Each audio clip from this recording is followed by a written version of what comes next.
Hello friends, कैसे हैं आप लोग। आई थिंक आप अच्छे होंगे और एडीबीसेट की वीडियो को फॉलो कर रहे होंगे।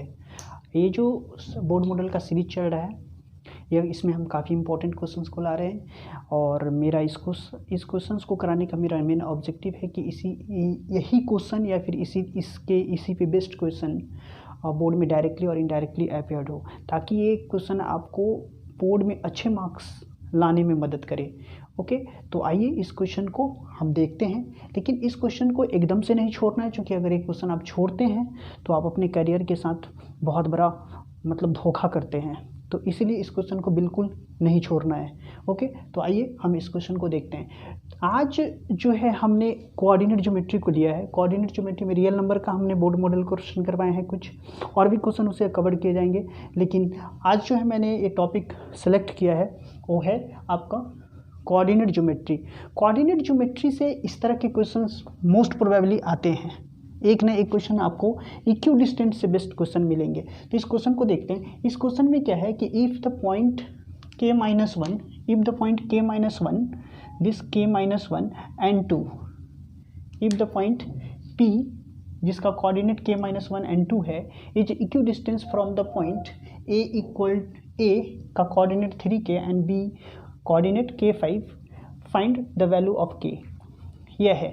तो अब क्या करेंगे कि इस क्वेश्चन में एक कॉन्सेप्ट है, वह क्या है, इक्यू डिस्टेंस का कॉन्सेप्ट। तो सबसे पहले आप इक्यू डिस्टेंस का कॉन्सेप्ट को समझ लीजिए कि इक्यू डिस्टेंस, आप जानते हैं कि अगर दो पॉइंट है, इक्यू डिस्टेंस के कॉन्सेप्ट को समझने के पहले आप सबसे पहले बता दीजिए डिस्टेंस फार्मूला। डिस्टेंस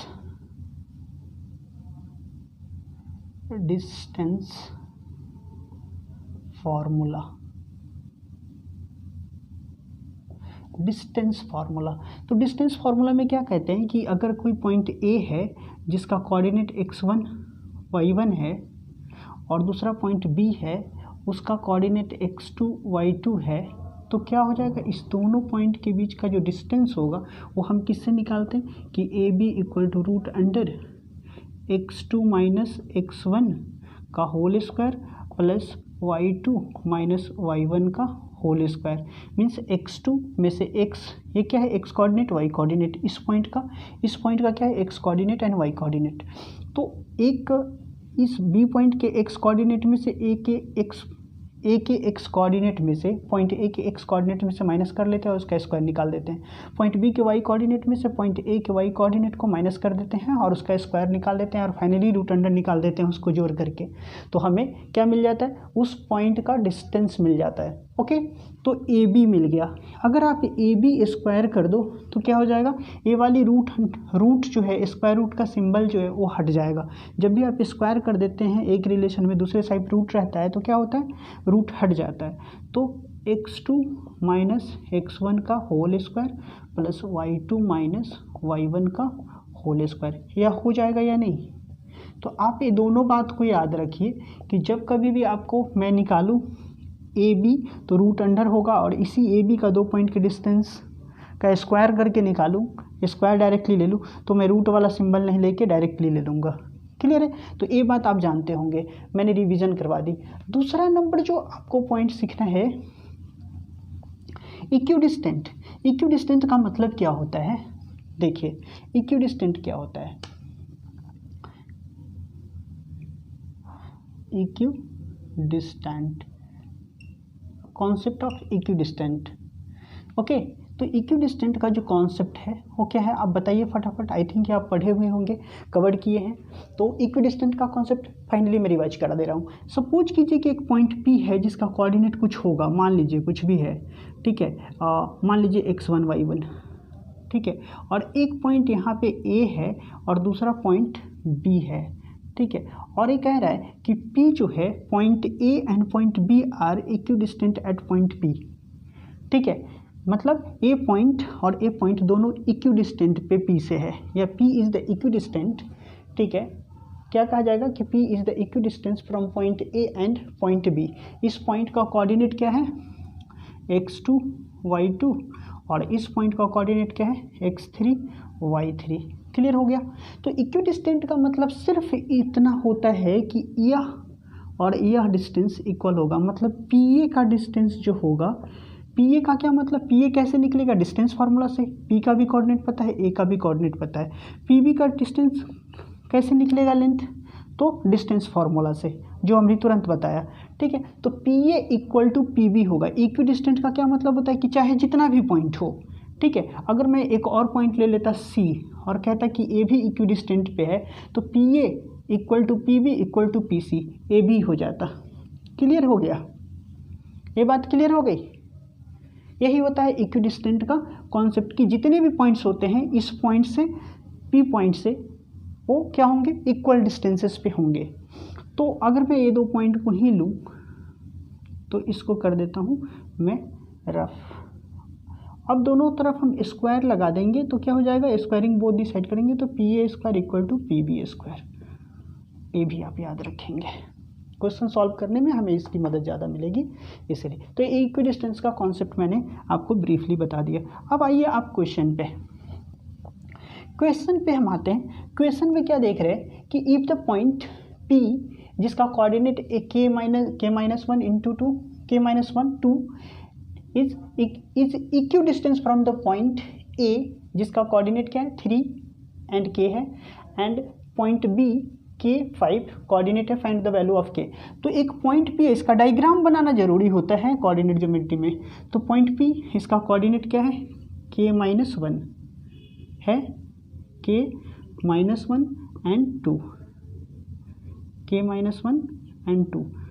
इस पॉइंट और इस पॉइंट का जो कोऑर्डिनेट है ये बता रहा है कि ये पॉइंट A है, ये पॉइंट B है। पॉइंट A का कोऑर्डिनेट 3k है और पॉइंट B का कोऑर्डिनेट k5 है, राइट। तो ये कह रहा है कि पॉइंट P से पॉइंट P जो है ये point A and point B से इक्वी डिस्टेंस पे, तो यह डिस्टेंस और यह डिस्टेंस इक्वल होगा। यानी कि ये मैं जानता हूँ कि PA इक्वल टू क्या हो जाएगा, PB। ये स्क्वायरिंग बोथ दी साइड कर लेंगे तो क्या हो जाएगा, PA square equal to PB square. और PA का डिस्टेंस कैसे निकलेगा, या x1 y1 x2 y2, यानी कि क्या होता है x2 माइनस x1, तो हम लिख सकते हैं 3 माइनस k माइनस वन का होल स्क्वायर, है ना। x2 minus x1 plus y1, देखिए y1 y2 माइनस y1 यानी कि k माइनस 2 का स्क्वायर इक्वल टू क्या हो जाएगा, मैं इसको रफ कर देता हूँ। अब इक्वल टू आप यहीं पे ले लीजिए, ठीक है, कि पी बी फॉर क्या हो जाएगा, देखो पी बी फॉर, तो बताओ k माइनस वन का होल स्क्वायर, तो k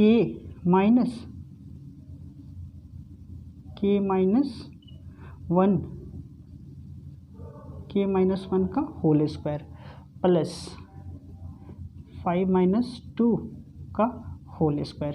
क्लियर हो गया। क्यों, अब इस पर हमें स्क्वायर रूट नहीं दिए, क्यों नहीं दिए, क्योंकि P A square equal to P B square हमने ले लिया था। ये बात आपको क्लियर हो गया होगा। अब इसी को अगर मैं सॉल्व कर लूँ तो क्या हो जाएगा, 3 और माइनस है यहाँ पे, तो माइनस के और प्लस 1 हो जाएगा, और इसको 1 में ले लीजिए, स्क्वायर कर दीजिए, ठीक है, एंड प्लस k माइनस 2 का स्क्वायर इक्वल टू, इसको सॉल्व कर लेंगे आप तो ये क्या ऐसे हो जाएगा, तो k माइनस के एंड प्लस 1 का स्क्वायर प्लस 5 माइनस 2 यानी कि 3 का स्क्वायर। यहाँ तक क्लियर है। तो अब इसको अगर हम माइनस कर ले, k 3 और 1 कितना हो जाएगा 4 माइनस के, इसको सॉल्व कर लिया, और एक ऑलरेडी सिंप्लीफाइड फॉर्म में है, ये क्या हो जाएगा k और k कैंसिल यानी कि 1 का स्क्वायर, और दिस वन इज द 3 का स्क्वायर। क्लियर। आइए इसको हम देखते हैं यहाँ पे। अब ये यहाँ पे देखो कि a क्या हो जाएगा, यहाँ पे देखो कि a क्या हो जाएगा, a क्या है, a माइनस बी का होल स्क्वायर, और a भी a माइनस बी का होल स्क्वायर पे, या तो पता है आपको कि क्या है, तो 4 का a का स्क्वायर मतलब 4 का स्क्वायर यानी कि 16, b स्क्वायर यानी कि k स्क्वायर, और 2ab यानी कि 2 4 जा 8। आप ऐसे ही देख लो, एक बार स्टेप कर देता हूँ नहीं तो कंफ्यूज हो जाओगे। A square plus B A square and minus 2ab2 into 4 into k, right, plus फिर के माइनस 2 का होल स्क्वायर, तो क्या करोगे, के स्क्वायर माइनस 2 इंटू के इंटू 2 प्लस 2 का स्क्वायर हो गया, वह इक्वल टू 1 का स्क्वायर 1 और 3 का स्क्वायर 9। यहाँ तक क्लियर हो गया होगा आपको, यहाँ तक कोई दिक्कत है नहीं। तो देखते हैं फिर हम इसको सॉल्व कर लेते हैं। 16 प्लस के स्क्वायर माइनस 4 टू ज़ा 8k प्लस के स्क्वायर, ओके, प्लस के स्क्वायर माइनस 2 टू ज़ा 4k प्लस 4 इक्वल टू 9 और 1 10। क्लियर है यहाँ तक? आइए, तो अब आप देख रहे हैं कि k और k कितना हो जाएगा, k plus k 2k square, हमने k और k को कर लिया, 8k और 4k माइनस 12k, ठीक है, और 16 और प्लस 10, 16 और 4 20 और दिस 10 को इक्वल की साइड ले आएंगे तो माइनस 10 हो जाएगा इक्वल, यानी कि 2k square minus 12k plus 10, 20 minus 10 equal to 10। Subtract कर लिया। अब आइए इसको मैं रफ करता हूँ। हमें क्या निकालना है, k की वैल्यू को हमें निकालना है। तो देखिए k की वैल्यू कैसे निकालता हूँ। अब यहाँ पे आपको देखने के बाद लग गया होगा कि हमें क्या आ गया, एक क्वाड्रेटिक फॉर्म में आ गया, क्वाड्रेटिक इक्वेशन आ गया है। तो आप इसको कैसे निकालेंगे, स्प्लिट कर लीजिए मिडिल टर्म को और निकाल दीजिए। तो देखिए मैं कैसे निकालता हूँ। तो सबसे पहले स्प्लिटिंग द मिडिल टर्म, देखो इसमें भी 2 कॉमन, यहाँ भी 2 कॉमन, यहाँ भी 2 कॉमन, 2 कॉमन कर लो तो और इजीली हो जाता है। K square minus 6k plus 5 equal to 0, यानी कि इस 2 को हम 0 की इधर ले आते हैं, 0/2 हो जाएगा, यहाँ मल्टीप्लाई में तो यहाँ डिवाइड में 0/2 यानी कि 0। तो K square minus 6k plus 5 equal to 0। देखो अब क्या करूँ, इसको स्प्लिट कर लेंगे तो क्या हो जाएगा, हम क्या करते हैं 5 का लेते हैं तो 5 1 जा 5, दोनों को ऐड कर देंगे तो क्या हो जाएगा 6 हो जाएगा। तो K square minus 5k minus 1k plus 5 equal to 0। क्या आ गया, k कॉमन कर लिया तो k माइनस 5, और इसमें अगर हम माइनस 1 कॉमन कर लेंगे तो k minus 5 equal to 0। Clear है? तो आप फाइनली जो हमें वैल्यू मिल जाएगा वो क्या मिल जाएगा कि k माइनस 5 और बताओ into k minus 1 equal to 0। Therefore k minus 5 equal to 0, यानी कि k equal to 5 and k minus 1 equal to 0, यानी कि k की वैल्यू कितनी आ जाएगी 1।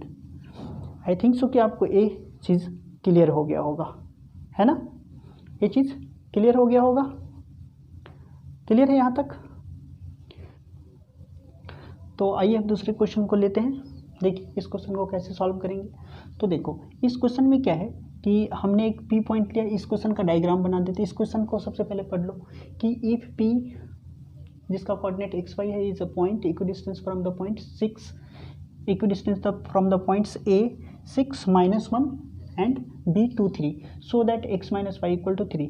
तो A क्या है, डायग्राम हमने P पॉइंट ले लिया, और A क्या है, point A and point B ले ली जो इक्विडिस्टेंस फ्रॉम पॉइंट P से है। ठीक है, इस पॉइंट का कोऑर्डिनेट 6 माइनस 1 यहाँ से लिख लिया, और ये कोऑर्डिनेट जो है वहाँ पे इंसर्ट कर दिया। इसका क्या मतलब होता है, इसका मतलब होता है कि PA इक्वल टू PB। ये बात तो आप जानते हो, पिछले क्वेश्चन में भी हमने डिस्कस किया इस पर।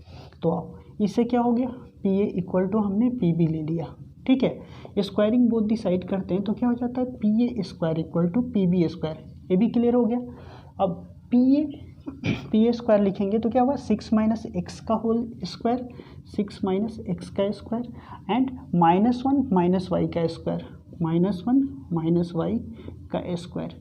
ठीक है, इक्वल टू क्या हो जाएगा, देखो 2 माइनस PB के लिए 2 माइनस एक्स का स्क्वायर, 2 माइनस एक्स का स्क्वायर प्लस 3 माइनस वाई का स्क्वायर। क्लियर है, x1 माइनस x2 का स्क्वायर, y1 माइनस y2 का स्क्वायर। डायग्राम में देखते रहो फिर से, PB के लिए x2 माइनस x1 का square plus y2 minus y1 का स्क्वायर। सॉल्व कर लो।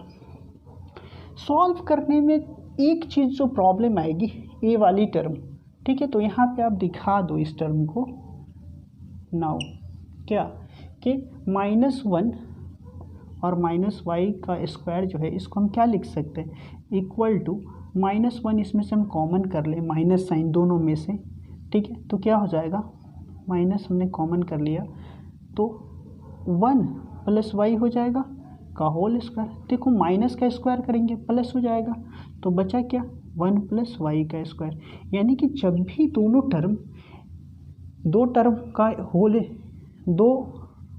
टर्म होल स्क्वायर के अंदर अगर दोनों टर्म माइनस में हो तो आप क्या समझोगे कि यह ए प्लस बी के होल स्क्वायर के फॉर्म में लिखा हुआ है, ठीक है। तो इसकी जगह पे आप डायरेक्टली ओ वाला टर्म पहले मैनिपुलेट ही कर दो एक बार। 6 माइनस एक्स का स्क्वायर प्लस क्या हो जाएगा, इसे हम लिख सकते हैं 1 बाई वाई का स्क्वायर। आप नाउ में इधर शो करके दिखा देना एग्जाम में। 2 माइनस एक्स का स्क्वायर प्लस 3 माइनस वाई का स्क्वायर। क्लियर है ये बात। अब क्या है, ए माइनस बी का होल स्क्वायर, यानी कि 6 का स्क्वायर लो, एक्स का स्क्वायर लो, ठीक है, और फिर 2ab है ना। या डायरेक्टली सॉल्व कर दो, इसे डायरेक्टली सॉल्व कीजिए। ए का स्क्वायर मतलब 6 का स्क्वायर, 6 का स्क्वायर का मतलब 36, बी का स्क्वायर मीन्स एक्स का स्क्वायर, 2ab तो 3 2 जा 6, 2ab तो 6x एंड 2 कितना हो जाएगा 12x। 1 का स्क्वायर यानी कि 1, बी का स्क्वायर मतलब वाई स्क्वायर, 2ab तो 2 इंटू 1 2 और y तो क्या हो जाएगा 2y। फिर a का स्क्वायर यानी कि 4 का स्क्वायर, 2 2 जा 4, b का स्क्वायर मीन्स x का स्क्वायर, 2ab माइनस 2 2 जा 4x हो जाएगा। आ जाओ फिर 3 का स्क्वायर मीन्स 9 का स्क्वायर, ठीक है। और मैं इसको रफ कर दूं ताकि आपको दिक्कत ना हो। लीजिए 3 का स्क्वायर मीन्स 9 प्लस बी का स्क्वायर वाई का स्क्वायर हो जाएगा 2 माइनस 2ab यानी कि 3 2 जा 6y। क्लियर हो गया। अब सारे टर्म को आप एक साइड ट्रांसपोज करके ले आओ, ठीक है। तो देखो कैसे ट्रांसपोज करते हो, ठीक है। तो हम लाते हैं सारे टर्म को एक साइड। तो देखो क्या करते हैं कि 36 plus X square minus 12x plus 1 plus Y square plus 2y। Clear है। -4 minus X square plus 4x minus 9 minus Y square plus 6y equal to 0। Clear है। सारे को मैंने ले आया एक तरफ। क्यों लाया, देखो एक्स स्क्वायर वाली टर्म हमारा एक्स स्क्वायर वाली टर्म से कैंसिल हो जाएगा, वाई स्क्वायर वाला जो टर्म है वाई स्क्वायर वाले टर्म से कैंसिल हो जाएगा। जो भी बचा उसको एडअप करके लिख दीजिए। तो -12x और x वाला कहाँ है 4x, तो क्या हो जाएगा -8x। अब y वाले को खोजते हैं। तो देखो 6y 2y और यहाँ पे 6y क्या हो जाएगा 8y। 36 ओके एंड कितना है 9 और 4 13 है ना, 37 और -37 माइनस 14 है ना, ये क्या हो जाएगा 36 और 1 37 प्लस वाला और -9 और -4 -13 इक्वल टू 0। लो तो आ जाओ अब देखते हैं, सिंपल बहुत करीब आ चुके हैं। तो -8x प्लस 8y और 37 माइनस 13 हाउ मच बताइए 24 इक्वल टू 0। अब इसमें से हम ऐसा करते हैं कि -8 कॉमन कर लेते हैं। ओके तो -8 कॉमन कर लोगे तो क्या हो जाएगा x प्लस वाला है तो ये माइनस हो जाएगा, ये माइनस हो जाएगा, प्लस 0। क्या करें, इस 8 को दूसरे साइड ले जाएंगे तो 0 अपॉन -8 0, तो x minus Y -3 equal to 0, x minus Y equal to 3। और यही आपको क्या करना था, प्रूव्ड करना था। आपका ये प्रूव्ड हो गया। क्लियर है, लिख दीजिए आप प्रूव्ड। ये बहुत इंपॉर्टेंट क्वेश्चन है, बहुत इंपॉर्टेंट क्वेश्चन है, बहुत बार एग्जाम में पूछा जा चुका है। आप इसे प्रैक्टिस कर लीजिए, इवन कि आपका आने वाला सेकेंड प्री बोर्ड में भी क्वेश्चन अपीयर होगा। ठीक है, तो फिर से मिलते हैं हम नेक्स्ट वीडियो में और नेक्स्ट लेक्चर को लेकर। हो सकता है कि मैं इसी टॉपिक का कोऑर्डिनेट ज्योमेट्री का 2-3 क्वेश्चन और कवर करूं। ठीक है, मतलब आपका मैं टॉपिक चेंज करते जाऊंगा, इसका ये मतलब नहीं समझ लीजिएगा कि रियल नंबर से सर 2-3 क्वेश्चन करवा दिए बोर्ड मॉडल में और छोड़ दिए।